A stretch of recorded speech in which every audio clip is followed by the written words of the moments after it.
Et salut, comme promis, on se retrouve pour cette petite vidéo pour parler du saccage d'appartement qu'on a eu lors de la mise en exploitation en juillet 2022. Alors, on va te faire un petit tour de l'appart et Yousra t'insérera les photos qui ont prouvé du carnage qu'elle nous a fait. Alors ici, on est dans la partie nuit, hein. C'est pas un appartement qui est très grand, mais en tout cas, on avait le lit donc, qui était extra neuf. On te mettra la photo de la tranche du matelas. Donc voici. À côté, ce bureau que tu vois là est un bureau qui est neuf.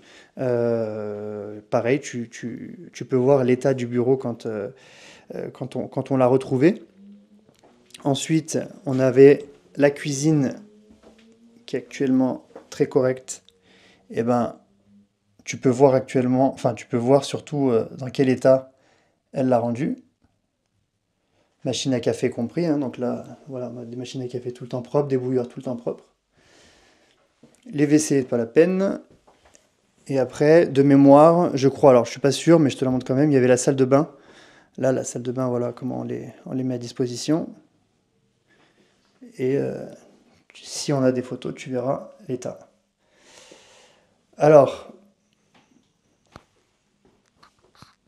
Yous, surtout, l'histoire, c'est de leur expliquer comment on a récupéré l'appartement. Bon, déjà, on avait mis, je me rappelle, tout l'immeuble en Airbnb le 15 juillet 2022.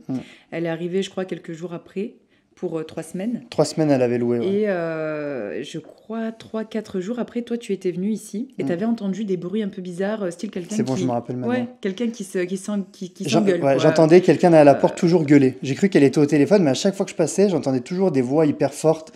J'ai cru qu'ils étaient même plusieurs dedans. Et en fait, non, elle Après, était toujours seule. Il a eu un doute. Il a suivi son instinct. Le lendemain, il est allé la voir, juste frapper pour demander si ça allait, tout ça, pour se présenter. Et comme elle restait 3 semaines, pour un petit peu voir pourquoi elle était là, quoi. Et donc, donc je toque, elle m'ouvre la porte déjà. Et j'ai eu l'impression d'avoir, je sais pas comment il s'appelle là dans. Hagrid. Ouais, Hagrid dans comment ça s'appelle aussi. C'est pas gentil, mais c'est vrai qu'elle était quand même assez spéciale. Elle était très spéciale. Donc déjà, elle était imposante, elle faisait peur. Franchement, moi, elle avait m'a mis un coup de stress. Très, en désordre, le pantalon à moitié relevé, moitié baissé. Et puis, elle sentait avait la des cigarette, je crois, non? cigarette, Ouais. dedans, c'était c'était un fumoir. Elle avait des ongles qui étaient longs, noirs. Enfin, franchement, ça m'a fait peur cache. Et c'est surtout qu'à travers la porte, dès qu'elle m'a ouvert, elle a quasiment refermé. C'est-à-dire que j'ai pas pu voir quoi que ce soit dans l'appartement. Donc là, ça nous a à chaque fois travaillé pendant toute la soirée. Et le lendemain, quand on est revenu. On est revenus tous les deux, ouais. Et là, je me rappelle plus comment on a fait, mais on a attendu, je crois, devant le logement. En fait, on savait. On avait nos filles aussi. C'est pas ça. On avait demandé, je crois, au commerce ou en bas, au local commercial, je me souviens plus trop, mais on nous a dit qu'il y avait une fille bizarre qui rôdait. Qui rôdait dans le quartier, voilà. dans le quartier, dans la rue, il y avait cette fille bizarre qui tournait. Et en fait, il s'avère que c'était elle. Et la journée, elle sortait quand même régulièrement. Mais franchement, elle marchait toute seule et elle parlait toute seule dans la rue. Donc, elle était connue. Donc, le lendemain, on est arrivé sur place. On la voit dans la rue en train de marcher, pareil, avec des grands gestes en l'air. Et elle parlait toute seule. Elle criait. Donc, on a appelé Airbnb. Elle était en pleine décompensation, en fait. Ouais. On a appelé Airbnb. Airbnb. On a appelé même, souviens-toi, des hôpitaux psychiatriques. Souviens-toi. Oui, mais ça c'est l'hôpital psychiatrique parce que la dernière fois j'ai appelé Airbnb pour savoir d'où elle venait, donc eux forcément on pouvait pas faire grand-chose, mis à part nous dire d'appeler la police si on voulait la déloger. J'ai appelé la police, ils m'ont dit qu'ils pouvaient rien pour nous, hein, concrètement, ça faisait plus de 48 heures comme d'hab qu'elle était sur place. Donc ça c'est c'était un très mauvais exemple, hein, d'ailleurs de dire qu'on appelait la police. Et donc on a appelé auprès les hôpitaux psychiatriques de Perpignan, puisqu'on nous avait dit Airbnb, son dernier séjour était dans le secteur là-bas. Et voilà, donc il s'avère qu'on a abouti à rien.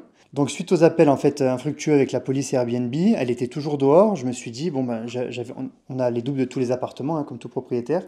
Je me suis dit, je vais aller jeter un œil, je voulais juste voir comment était l'appartement. Je monte à l'étage, je commence à rentrer la clé et la porte était ouverte. Elle avait laissé les clés là dans un. D'ailleurs, peut-être qu'on l'a vu dans les photos, je me rappelle de mémoire, il y avait la clé, elle était au milieu d'un tas de mégots, posée, écrasée sur le bureau. Et en fait, elle sortait, elle fermait même pas l'appart. Et là, on a constaté l'appart, enfin, j'ai constaté l'état de l'appart, en panique, j'appelle Yous. Elle était avec les petites dans la voiture, je me rappelle très bien. Et elle m'a dit...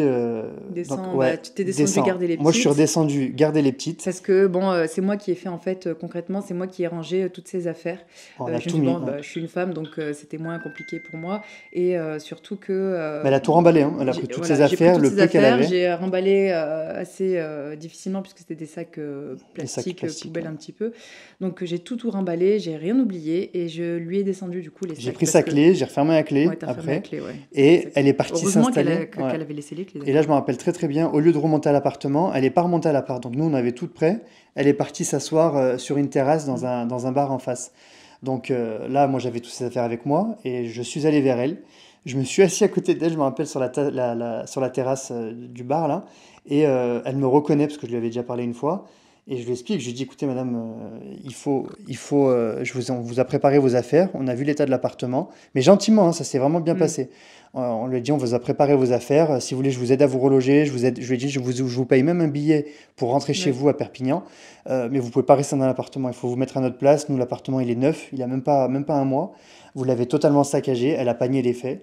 Elle était pas méchante. Elle était pas méchante. Bon, après, elle était malade, quoi. Voilà. Donc elle commençait un peu à parler toute seule, elle s'excitait, mais pas plus que ça. Et à la fin, elle m'a dit que j'avais pas le droit, elle m'a dit que c'était voilà. Donc j'ai dit, moi j'ai appelé Airbnb. Airbnb, concrètement, ils ont dit qu'on pouvait pas laisser un appartement dans cet état-là. Donc maintenant, je dis, c'est moi qui prends les décisions. Qu'est-ce qu'ils ont fait Airbnb? Eux, ils ont ils ont arrêté le séjour. Ils ont stoppé le séjour le jour même. À distance, ils ont juste stoppé le séjour. Donc ça voulait dire qu'elle se retrouvait sans réservation, sans location. Par contre, eux, ils s'en foutent de savoir comment tu te débrouilles sur le terrain. Et c'est là qu'après, bon, ça a duré assez longtemps, je vais pas tout raconter, mais ça a dû durer une demi-heure la discussion. Franchement, elle m'a fait de la peine à la fin. Et je lui ai proposé de la reloger, ouais.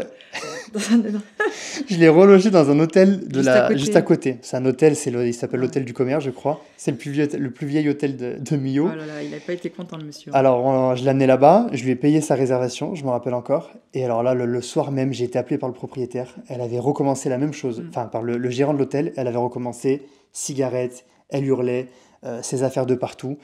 Et lui, il n'a pas été sympa avec nous. Ouais, il nous a vraiment pourri. Ouais, et avec elle, il lui criait dessus. Enfin, franchement, j'entendais au téléphone. Parlé, ouais. Bon, il l'a vraiment maltraité. On ne sait jamais s'il regarde cette vidéo, donc on ne va pas trop. Et ensuite, il a appelé la police. Et la police, comme lui est un hôtelier, la police est venue, ils l'ont délogé. Par contre, quand c'est toi, même si tu es loueur meublé professionnel, que tu appelles, il ne se passe rien. Parce que c'est chez toi. Donc voilà pour la petite histoire avec cette dame. Alors, par contre, maintenant, raconte aussi par rapport à Airbnb. Oui, alors pour Airbnb, de manière générale, ça a duré un petit peu. Du coup, c'est AirCover qui te couvre quand tu as des problèmes comme ça, puisque son compte a été clôturé, enfin tout ce que tu veux. Et donc Airbnb a besoin de photos, a besoin de factures de nettoyage, a besoin de factures de remplacement de mobilier ou encore de devis quand tu peux pas en avoir dans l'immédiat.